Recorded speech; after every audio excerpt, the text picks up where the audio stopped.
90 की दहलीज पर 89 वर्ष के बुजुर्ग या 89 वर्ष के युवा, तो हम यही कहेंगे कि डॉक्टर श्यामलाल कपूर हैं 89 वर्ष के युवा, जो एनबीआरआई लखनऊ से डिप्टी डायरेक्टर के रूप में रिटायर होने के 30 साल बाद भी आश्चर्यजनक फिटनेस के साथ पूरे जोशो खरोश से जिंदगी का लुत्फ ले रहे हैं। मन के मौसम यूट्यूब चैनल पर डॉक्टर श्यामलाल कपूर, आपका बहुत बहुत स्वागत है। धन्यवाद। और 9 दशक के लगभग आपने लखनऊ में बिताए हैं और यहाँ के संगीत के माहौल के प्रति शुरू से आपके अंदर बड़ा रुझान रहा है और बहुत आकर्षण रहा है। तो मैं जानना चाहूंगी कि वैसे तो आप विज्ञान के विद्यार्थी थे और विज्ञान को लेकर ही आपका पूरा करियर रहा, तो संगीत के प्रति रुझान का क्या कारण था? मेरे मकान में एक मेरे मामा जी के मित्र के साहबजादे, वो यहाँ बात करने में विद्यार्थी थे। उन्होंने उनको एक कमरा दे रखा था। हमारे पास इतनी जगह थी कि वो रह सकें। वो सुबह उठ के 4 बजे तैयारी करते थे और उनका ठीक 5 बजे तानपुरा छुट जाता था। तो और मुझे भी अच्छा लगता था, कभी भजन भी गाते थे वो। तो कभी कभी मुझे वो कहते थे चलो शाम जी तुम्हें बात करने ले चलते हैं। तो जब कभी कोई वहाँ कॉन्फ्रेंसेस होती थी, रात बिरात हो दिन में हो जब भी हो, तो कभी कभी मैं उनके साथ बात करने चला जाता था। तो मुझे एक माहौल मिला, संगीत के प्रति मेरी रुचि बढ़ी। और उस जमाने में रतन जनकर जी कदाचित प्रिंसिपल थे बात करने संगीत महाविद्यालय के, अब तो डीम्ड यूनिवर्सिटी है। तो तब वो उनका जो जय जयवंती गाते थे वो रात में होता था। तो रात में अपने यहाँ कॉन्फ्रेंस करते थे, तो मैं रात में भी उनके साथ जाता था। तो इस तरह से बात करने संगीत महाविद्यालय में अक्सर आना जाना होता रहता था। और मुझे संगीत के प्रति प्रेम वहीं से पैदा हुआ। तो बाद में मैंने जब हाई स्कूल में आया, कानपुर कॉलेज में मेरा दाखिला हुआ था, तो उसमें जब मैंने हाई स्कूल में पहुंचा तो मेरे पास एक अल्टरनेटिव था कि मैं म्यूजिक ले लूं। तो लेकिन मुझे साइंस लेनी थी, जैसा मेरे बुजुर्ग बता रहे थे क्या तुम्हें साइंस लेनी है। हम लोग उनके कहने से सब्जेक्ट लेते थे। तो साइंस तो ली, लेकिन वहाँ एक अपॉर्चुनिटी थी कि आप एडिशनल सब्जेक्ट ले सकते हैं। तो मैंने हाई स्कूल में म्यूजिक एज एडिशनल सब्जेक्ट लिया और विधिवत 2 साल तक मैंने संगीत की शिक्षा पाई। मेरी जब परीक्षा हुई तो मैंने उसमें वृंदावन सारंग का एक गीत था, बहुत पुरानी बंदिश है, कदाचित बन बन ढूंढन जाऊं, उसकी प्रस्तुति दी थी। और एक लक्षण गीत गाना होता था, तो मैंने कदाचित सावरी राग का काना मोया सावरी राग सुनाए, ये मैंने वहाँ प्रस्तुत किए। मुझे अच्छे नंबर मिल गए थे। लेकिन इंटरमीडिएट में तो फिर मुझे एक ही सब्जेक्ट लेना था, तो मैं फिर साइंस में चला गया। लेकिन म्यूजिक का वो जो बीज मेरे मस्तिष्क में या मेरे दिमाग में, मेरे हृदय में बो दिया गया था, वो बना रहा और समय रहते पनपता रहता था। मैं गाने वाने सुनता था और जहाँ भी कॉन्फ्रेंसेस होती थी जाता था, जहाँ तक जा सकता था। अपनी पढ़ाई को तो नहीं छोड़ सकता था, लेकिन जो भी समय मिलता था उसमें मैं जाता था भाग, और श्रोता के रूप में आनंद लेता था। तो आपके पसंद के कुछ गायकों के नाम आप लेना चाहेंगे जिनका गायन आपको पसंद है? अब उनके नाम जो क्लासिकल सिंगर्स थे, वो तो बड़े गुलाम अली खान साहब का मैंने सुना, तो बहुत बढ़िया गाते थे। फैयाज खान साहब का सुनता था मैं, बहुत बढ़िया गाते थे। नारायण राव व्यास जी मुझे बहुत अच्छे लगते थे। उनका रिकॉर्ड बना, कदाचित जो पहले रिकॉर्ड्स बने क्लासिकल संगीतज्ञों के, उनमें कदाचित नारायण राव व्यास प्रथम थे। और वैसे म्यूजिक मुझे अच्छा लगता रहा, फिल्मी संगीत भी अच्छा लगता रहा। उस जमाने में एक कार्यक्रम होता था, नाम मैं भूल गया, अमीन सयानी प्रस्तुत करते थे, बिना का गीत माला। बिना का गीत माला, मेरे ध्यान से उतर गया इस उम्र में। अमीन सयानी का नाम याद है, तो सुनता था, बहुत अच्छा लगता था। और मैं सोचा करता था कि भाई प्रथम पायदान सबसे आखिर में क्यों। तो सबसे जो लास्ट में होता था वो टॉप वाला गीत होता था जी। तो और मुझे फिल्मी संगीत में के.एल. सहगल बहुत अच्छे लगते थे उस जमाने में। के.एल. सहगल बहुत मशहूर भी थे। बाद में और संगीतज्ञ आए, सबके संगीत सुनता था, लेकिन के.एल. सहगल में मुझे एक ऐसी आवाज लगती थी जैसे मुझे प्रभावित करती थी। तो संगीत चाहे फिल्म का हो या शास्त्रीय संगीत हो, आप सब तरह के संगीत को अप्रिशिएट करते थे। जी हाँ, क्योंकि खुद जब आपने मतलब सब्जेक्ट की तरह उसको लेने का साहस था और आपने इतने अच्छे से मतलब जो परीक्षा में उस समय हाई स्कूल की परीक्षा में क्या लिखा वो आपको आज तक याद है, तो इसके मतलब है संगीत का और आपका रिश्ता बहुत गहरा है। जी हाँ, ये बात है। जी। दूसरा मैं ये जानना चाहूंगी कि ये तो मतलब शौक की बात हुई, और एक आपके जो विवाह से जुड़ा हुआ प्रसंग है वो भी काफी दिलचस्प है, तो वो कहानी भी जरा सुनना चाहूंगी फिर से। हमारे यहाँ परिवार में जो भी कार्य किया जाता था वो बाबा नीमकरोली महाराज जब घर आते थे तो उनको बताया जाता था कि अब ये होने वाला है। तो महाराज, मैं सब सीनियर साइंटिफिक असिस्टेंट हो गया था अपने इंस्टीट्यूशन में। वो क्लास 2 नॉन गेस्टेड होती है, लेकिन यूपी गवर्नमेंट में तो गेस्टेड पोस्ट है। पीसीएस के स्केल से थोड़ा कम वाली पोजीशन थी वो। तो जब मैं उसमें आया तो मेरे मामा जी ने कहा, भाई अभी लड़का इतनी तनख्वाह पाता है, इस भरण पोषण अपना कर सकता है, इसका विवाह कर दिया जाना चाहिए, भांजे का विवाह करो भाई। तो उन्होंने एक लड़की देखी, देख के दिमाग में अपने उनके था कि आगे बात चलाएंगे।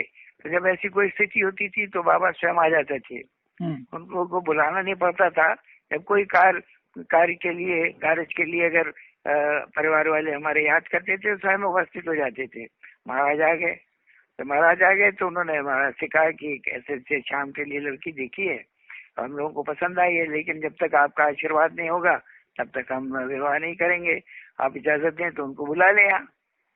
तो लड़की और लड़की की माता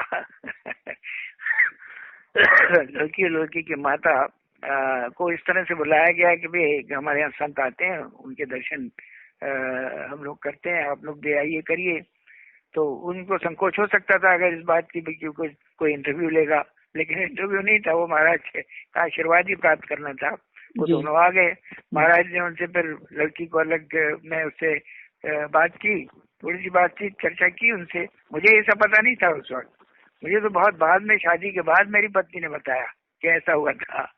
तो उन्होंने आशीर्वाद दे दिया, 2-4 प्रश्न पूछे उनके परिवार वालों के बारे में, और कहाँ तक पढ़ी हो। वो एमए किया था उन्होंने पॉलिटिकल साइंस में, मेरी पत्नी ने। तो वो सब पूछ पाछ के महाराज ने सिर पे हाथ रख दिया और हाँ हो गई। महाराज की आशीर्वाद जब मिल गया तभी हाँ हो पाई। जी। कपूर साहब, एक चीज ये जानना चाह रही थी कि फिल्म और म्यूजिक के बारे में तो आपने अपनी पसंद बताई, आपके समय की कौन सी फिल्में थी जो आपको आज भी याद आती या आपको बहुत पसंद थी? कोई फिल्म का नाम लें। अब याद तो नहीं आती है अब, लेकिन हाँ पसंद थी, उस वक्त बहुत पसंद थी मुझे। नरगिस और राज कपूर की जोड़ी बहुत अच्छी लगती थी जी। तो उनकी आग, बरसात, अंदाज, बहुत सी पिक्चर्स आई, वो मैंने बड़े मन से देखी, मतलब देख करके मुझे आनंद हुआ। फिर और भी पिक्चर्स में मुझे कॉमेडीज अच्छी लगती थी, ट्रेजेडी मुझे अच्छी नहीं लगती थी। ट्रेजेडी से मैं घबराता था। मेरे साथ अपने ट्रेजेडी हो चुकी थी, जब पाकिस्तान बना तो मेरे माता और पिता लाहौर से बस से बचाते किसी तरह से अमृतसर पहुंचे थे और फिर वहां से लखनऊ आ गए थे थोड़े दिन के लिए। तो ट्रेजेडी से मुझे पता नहीं क्यों देखना अच्छा नहीं लगता था। मुझे कॉमेडी अच्छी लगती थी। शुरू में चाहे जितने झंझट झगड़े हो, बाद में सब मिल जाए, ठीक हो जाए। ये मेरे प्रकृति स्वभाव में शायद ऐसा रहा हो, जो भी रहा। तो मैं ज्यादातर कॉमेडीज ही देखता था। राजेश खन्ना की बहुत सी पिक्चर्स में सब कॉमेडीज हैं, वो मुझे अच्छी लगती थी। गाने वालों में फिल्म में मैंने बताया आपको, के.एल. सहगल हुए, लता मंगेशकर हुई, मोहम्मद रफी हुए, ये लोग अच्छे लगते थे। जी और मैं इनका जब कहीं मुझे रिकॉर्ड सुनने का मौका मिलता था तो मैं इधर उधर का थोड़ा सा समय निकाल के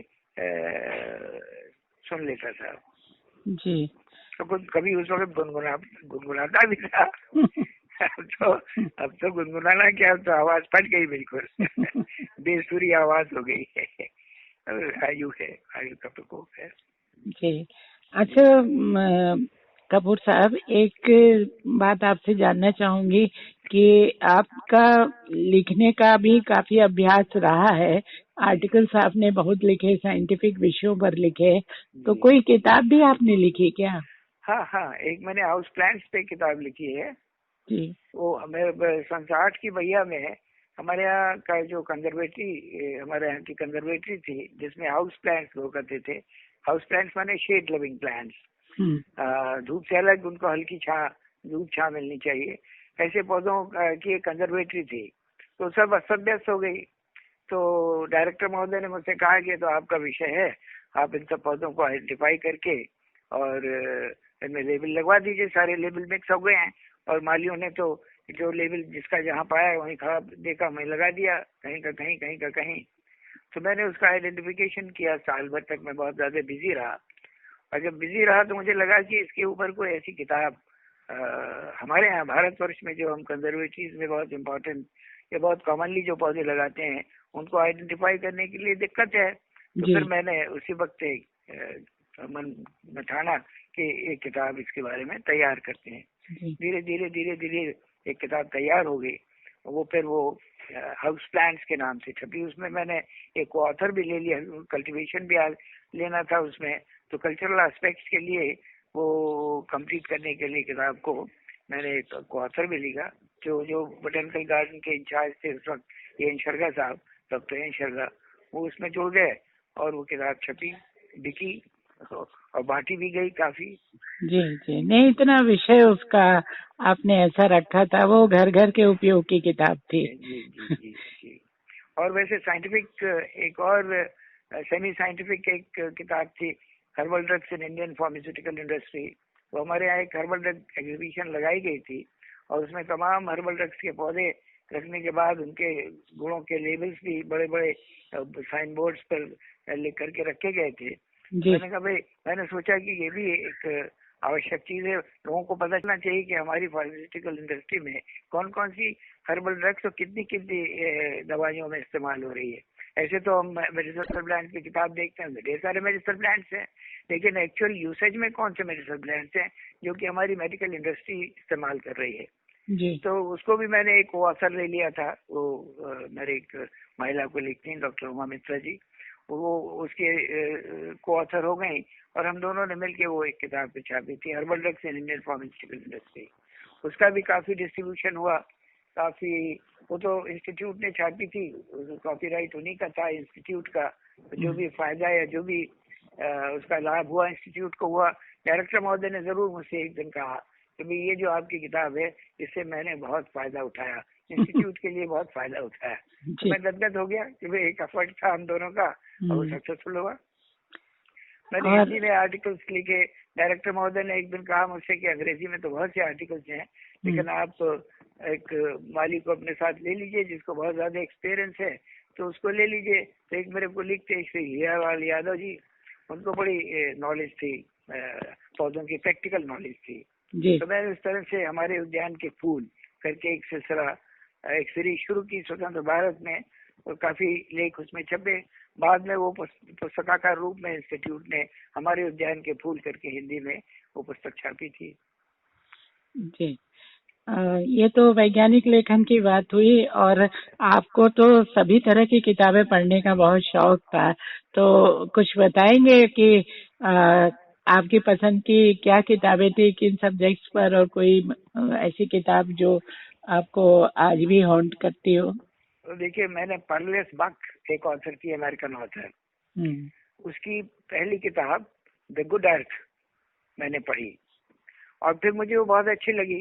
तो मैंने और ऑथर्स को छोड़ के पर्लेस बक की नहीं तो होंगी दर्जन किताबें, एक दर्जन किताबें पढ़ डाली। फिर हिंदी में मुझे प्रेमचंद बहुत पसंद थे, तो उनकी गोदान से लेकर के प्रेमचंद की कहानियां तमाम हिंदी की पुस्तकें मैंने प्रेमचंद की सब जी, पढ़ डाली। मानसरोवर में संकलित थी। हाँ, सारी मैंने पढ़ी। और एक ऐसी स्थिति बनी जिसमें कि मुझे लगा कि भाई मैं थोड़ा से बंगाली राइटर्स को भी पढूं। तो मेरे एक सहयोगी थे, उन्होंने कहा बंगाली राइटर्स को अगर आप ज्यादा आनंद उठाना चाहते हैं तो ओरिजिनल में पढ़िए। तो हमें तो बंगाली आती नहीं है, तो बोले मैं सिखाऊंगा आपको। तो उनके छोटे भाई मेरे बीएससी में क्लास फेलो रहे थे, इसलिए मेरी उनकी बनती थी। तो हम लोग लंच आवर में बैठते थे, मुझे बंगला सिखाते थे। दीर्घ। तो मैंने बंगला भाषा सीखी, और जब सीख गया, पढ़ने लगा, तो मैंने शरद चंद्र के बहुत सारे नॉवेल्स पढ़ डाले, श्रीकांत से लेकर के बहुत से उनके ओरिजिनल में। देवदास तो थी उनकी किताब, उसकी तो पिक्चर भी आई थी। तो ढेर सारी किताबें पढ़ डाली उस। और फिर रविंद्रनाथ टैगोर की थोड़ा सा बंगला मुश्किल थी, लेकिन मैं पढ़ता था उनके साथ बैठ करके। पढ़ने का शौक था, बंगला भाषा भी सीखी। मैं बोल नहीं पाता, लेकिन अब तो प्रैक्टिस नहीं रही, नहीं तो मैं फ्लुएंटली बंगला भी पढ़ लेता था और लिख भी लेता था। बोल नहीं पाता था, बोलने में थोड़ी कमजोरी थी। पर लैंग्वेज के, अगर मैं साइंस में नहीं जाता तो शायद मैं लिंग्विस्टिक्स में जाता, लैंग्वेज हिंदी लेता। मेरे जो, अगर मुझसे आज कोई पूछे कि आपका मोस्ट फेवरेट टीचर कौन है, right from my school days right up to MSc, अगर ऐसा को पूछे तो मैं नाम लूंगा पंडित बृजकिशोर मिश्र। ये मुझे हाई स्कूल में हिंदी पढ़ाते थे।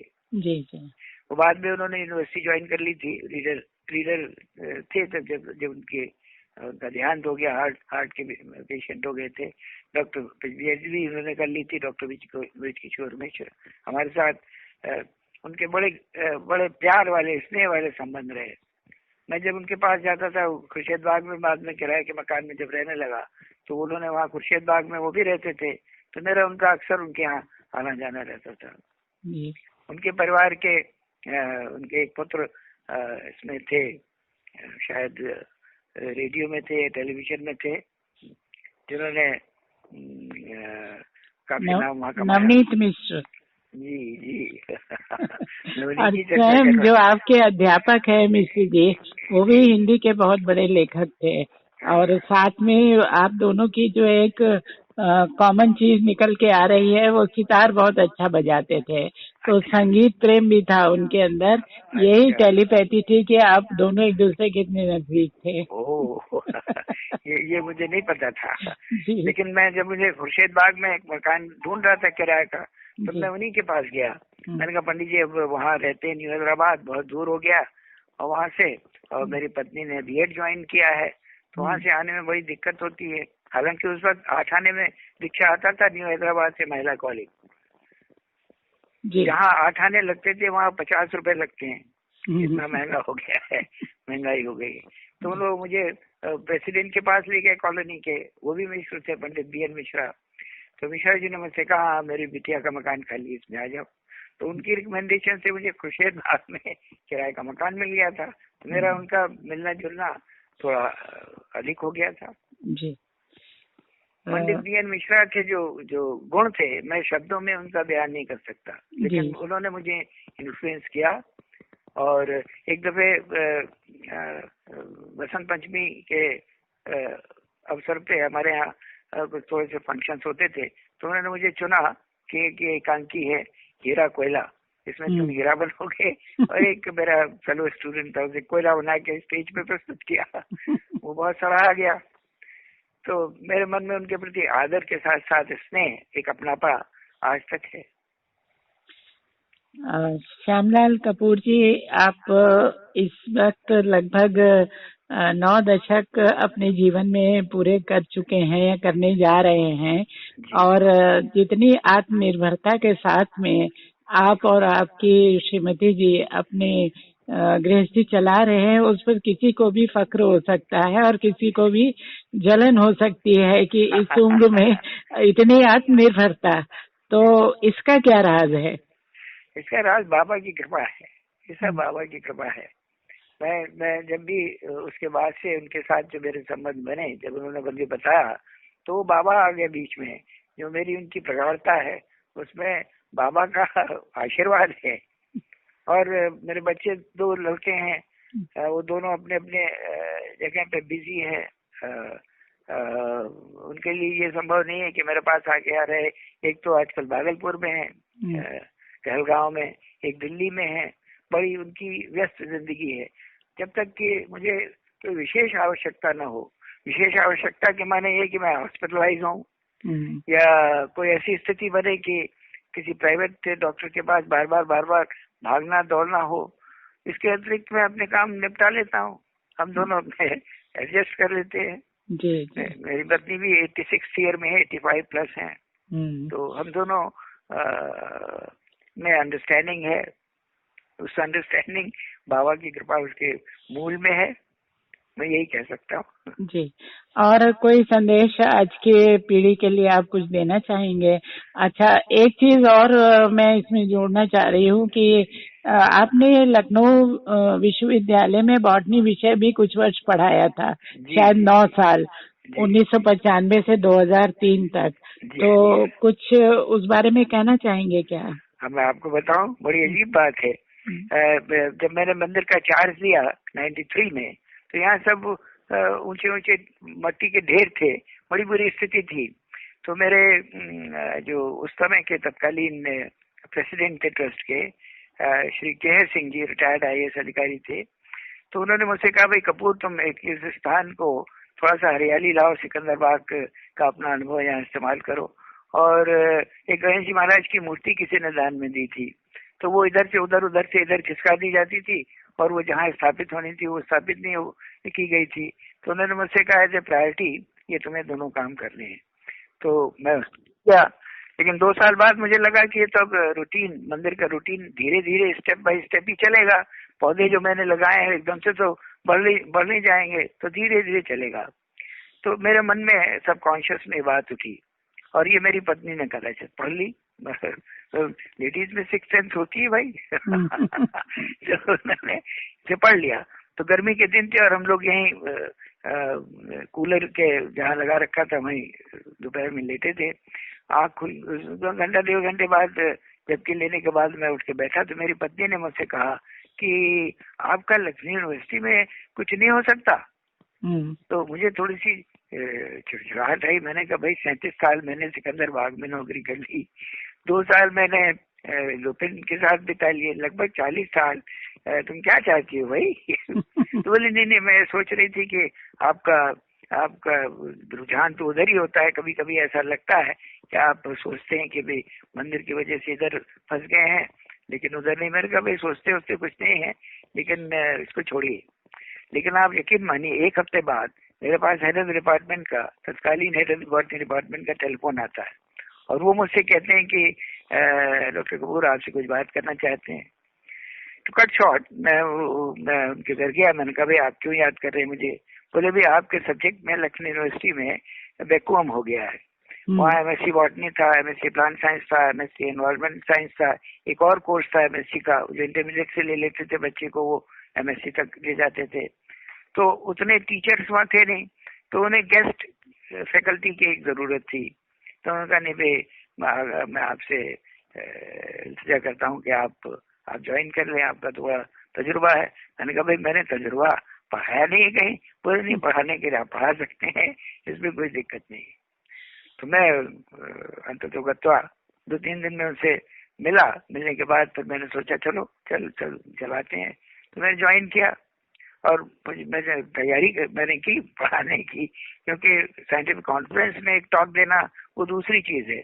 यूनिवर्सिटी में बच्चों को उसी लेवल में आकर के पढ़ाने जैसी को समझ सकें, BSc में BSc के लेवल का, MSc में MSc के लेवल का। तो मैंने तैयारी की। एक आध जो पहला लेक्चर हुआ उसमें जरूर मुझे सुनने को मिला कि MSc के छात्रों से बाहर से मिला के डॉक्टर कपूर ने जो पढ़ाया आधा समझ में आया, आधा तो दिमाग से ऊपर चला गया। तो मैंने फौरन अपने को टोन डाउन करके, और फिर दूसरा लेक्चर मेरा ठीक ठाक हुआ, और इस तरह से धीरे धीरे करके इतने साल गुजर गए। उससे पहले मैं BSc का एग्जामिनर था, थ्योरी का, प्रैक्टिकल में जाता था। थ्योरी का भी मैं पेपर सेट करता था। मेरे मन में एक बात आई कि ये बीएससी का ही मुझे देते हैं, एमएससी का क्यों नहीं देते। जिस साल ये मेरे मन में बात आई उस साल मुझे एमएससी का पेपर आ गया सेट करने के लिए, और मैं एमएससी के कॉपियां जांची। तो बस ऐसी मैं बाबा का आशीर्वाद भी रहा कि ये बात हुई, और वैसे ही मुझे यूनिवर्सिटी में ये असाइनमेंट मिल गया।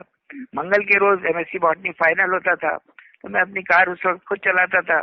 सुबह 7 बजे निकलता था घर से, जाता था। यंग था, I was young, 64 years young, 65 years young.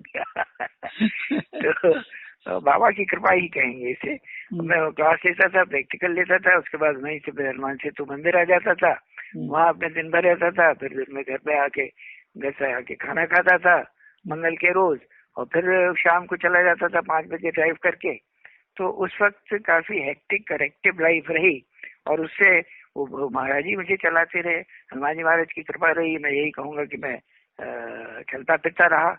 18 साल मेरे, कभी ऊपर कभी नीचे, कभी इधर कभी उधर, कभी इससे मिल कभी बाहर से मिल, ये सब में काफी एक्टिव होने की वजह से मुझे लगता है कि मेरे घुटने ठीक है अभी भी।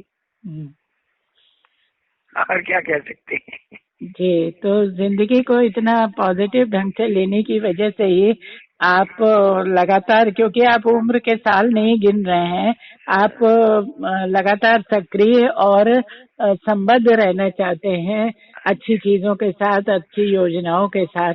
इसी वजह से ये आपकी फिटनेस है, और बहुत बड़ा उदाहरण है ये आज के और लोगों के लिए। श्यामलाल कपूर जी, आपसे बात करके बहुत अच्छा लगा, और बहुत कुछ लोगों को जानने और सीखने को मिला। बहुत धन्यवाद। धन्यवाद।